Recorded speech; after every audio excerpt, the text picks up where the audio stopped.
Hello everyone. This is an update to the previous video I made. There's a couple changes that have been made to the build. Previously I was running a cast on shock setup with lightning conduit, but then that got removed after the nerf. I also ran into a couple of different issues related to the build, so I just wanted to talk about what I did. I also updated my build guide too. Um, so main changes are that you can no longer do cast on shock lightning conduit anymore because it just takes too long.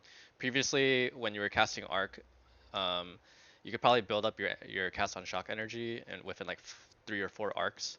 So lightning conduit would go off every 4 arcs, right? So every 4 arc casts. But then after the nerf, they basically made it like it casts after like 100 arc charges or something like that. It's something stupid. So I decided to move away from it because it's not worth reserving that much spirit. So now I'm just doing a manual lightning conduit um, cast instead. Um, I also ran into a wall during T5, T6, T7 maps, mainly because the build felt too squishy. After thinking a lot about how to scale defense in this game, I've come to the conclusion that you absolutely need energy shield. So I basically revamped my tree to get a lot more energy shield nodes and also just get more ES on my gear and stuff. Um, and then I also opted to run a blasphemy and enfeeble setup. Simply because we have no sources of damage mitigation through evasion and armor, and we have no block as well. So the only really option is to run something like enfeeble, which is going to be lowering, nearby enemies damage dealt by around 21%. One thing you could potentially do is run temp chains along with this, but I felt like enfeeble just made the most sense. So that's kind of what I'm going for right now. Overall, the build is functioning pretty much similar.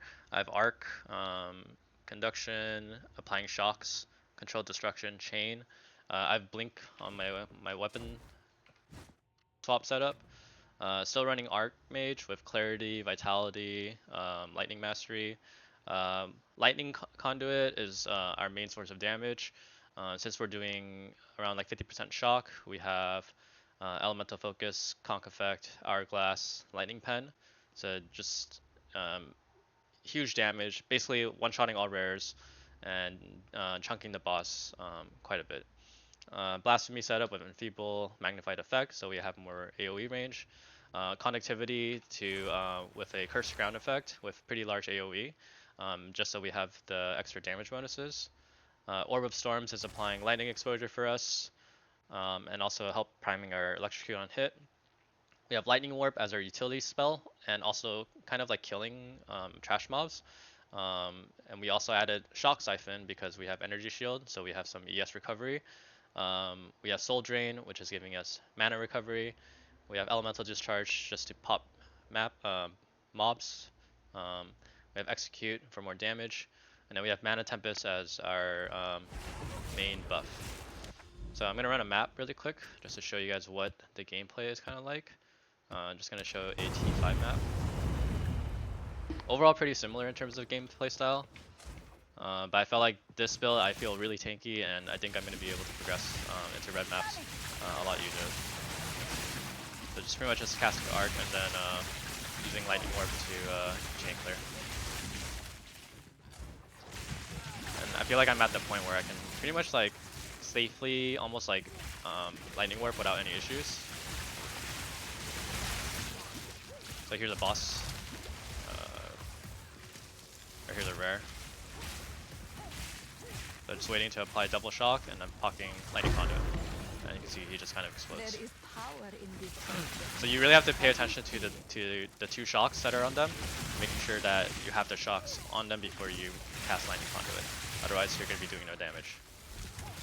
But it is kind of a little bit, I don't want to say like jank or clunky gameplay. It's just you just have to be a bit conscious about when you're casting it.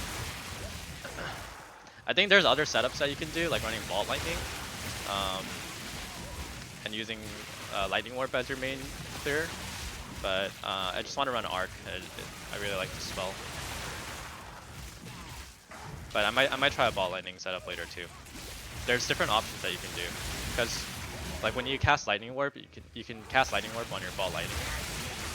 So that's like another potential source of like damage that you can do.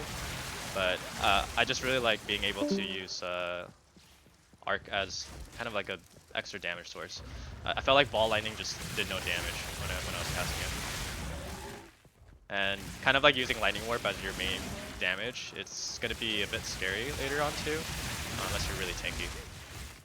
Arc just kind of provides that safe range, right? So I really like that. So here's another boss, or rare, casts Lightning Conduit, and he just explodes. So pretty smooth overall gameplay. It's also fast too because I have Blink.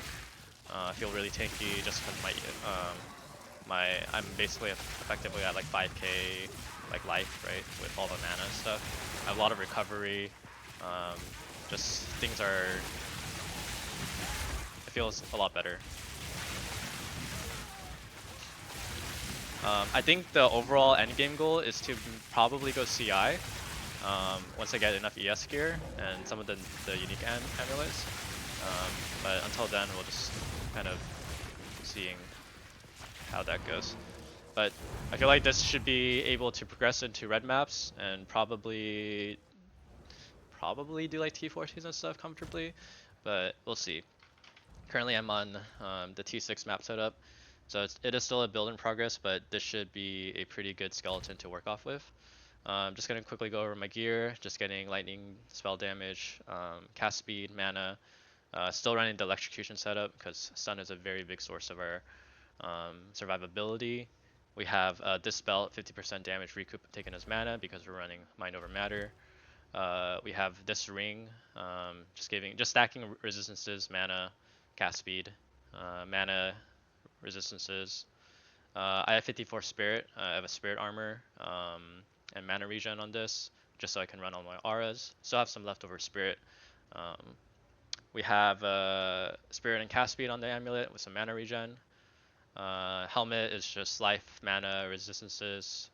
Boots is movement speed, life, mana, resistances.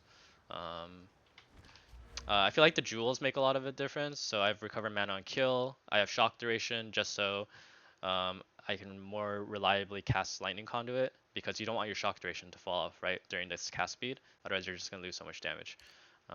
So again, recover mana on kill, mana regeneration, ES recharge rate, area effective curses to affect blasphemy, mana on kill, shock duration,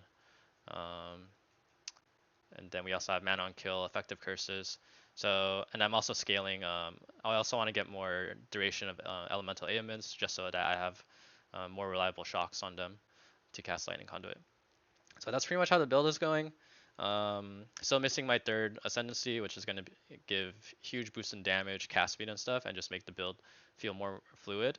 And then I would suspect that if I wanted more survivability, I can just get elemental damage taken recoup as ES, just so that I have more uptime on my ES regen. And then on my tree, I spec'd into some more ES nodes, got like extra max res. Some things I'm thinking about doing are adding ES stun threshold so that I don't get stunned while casting Lightning Conduit. There's also these ES nodes which give a lot. A lot of the ES nodes are very powerful. That's what I've realized. So, yep, that's pretty much the update. Hope you guys enjoyed. And I'll be streaming on Twitch too if you guys ever have questions every day while I'm playing through this build. Thanks for watching. Bye bye.